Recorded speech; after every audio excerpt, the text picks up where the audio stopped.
大家好，我是刘思慕。I left China when I was 4.5 years old, and before that, I was raised by my 爷爷奶奶 in Harbin. And basically, one day, my dad showed up at the door. I had never met him before because he left when I was very young.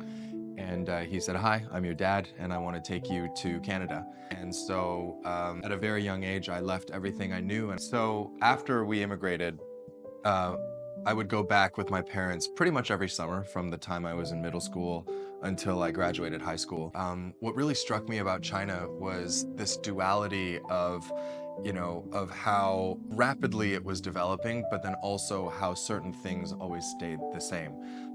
My grandparents' apartment in Harbin is a very small apartment, and every year when I would go back, I was very comforted by the fact that the apartment was exactly how I remembered it, as if I never left since when I was 4.5.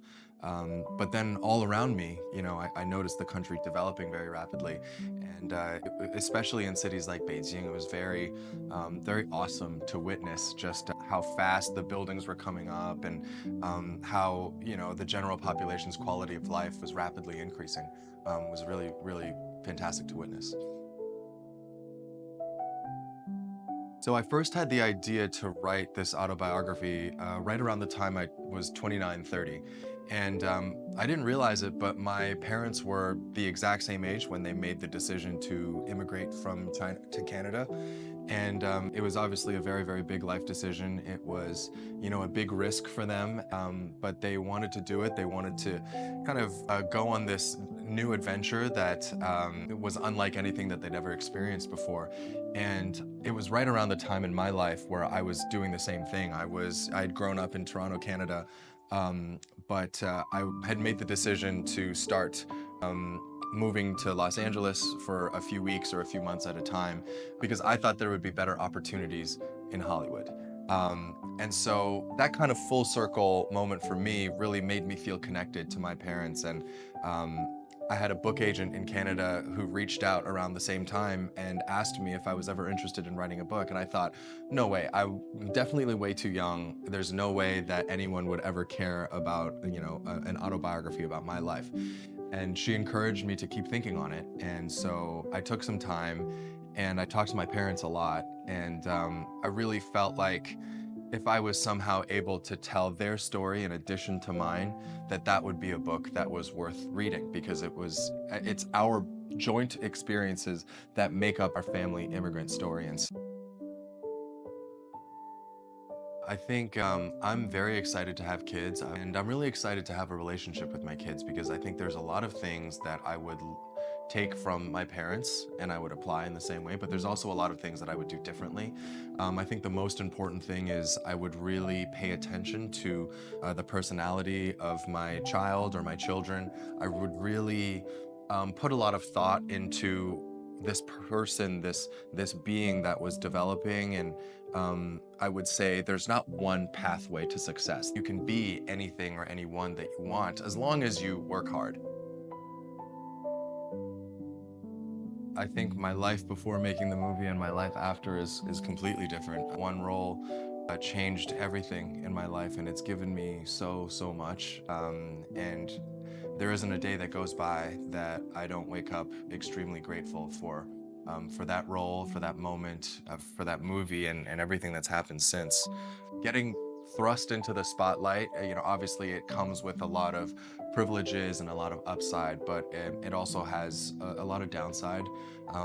I think there's a lot of downside to living a very public life and not being able to, go back to just being anonymous and, being able to make mistakes and to be a flawed and messy human being. I think there's an expectation that everyone in the public eye has to behave perfectly at all times. And if you make one mistake, all of a sudden that's pretty much follows you forever.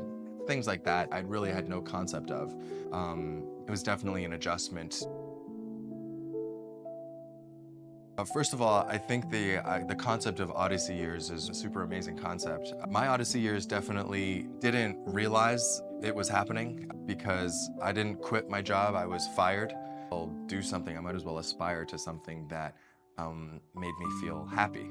Around the time that I was fired from my job, there were a few friends of mine who had signed up to be extras on movie sets, background performers, we called them. And so I was so interested in that.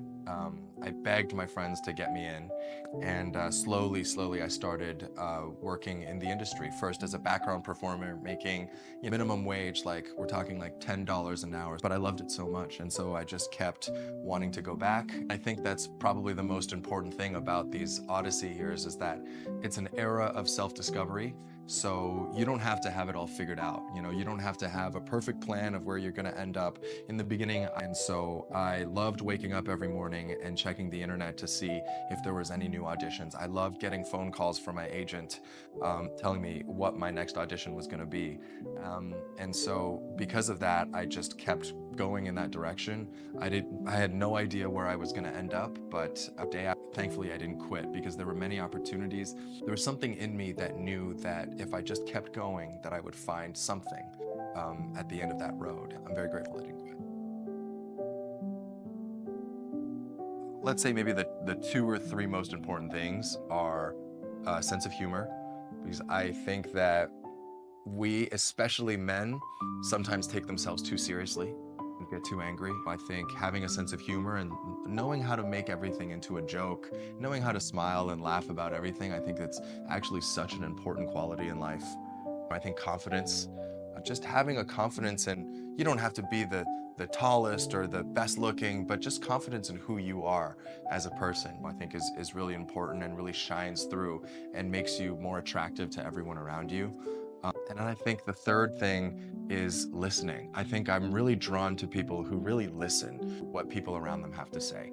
I think that's a really great quality when I know when somebody actually is listening to the words that are being said and taking time to absorb and process before speaking. And a man treats every single person in their life is a great indicator of what your moral fiber is, who you are as a person. It's just very important to me, and I want to make friends and align myself with, people who treat everyone with the same level of kindness and respect, regardless of how much money they make, regardless of what power they have. We're all here together, and we should just be treated. We should treat each other the way that we want to be treated. We should treat each other equally. 关注 Leon 中文版，悦享人生雅趣。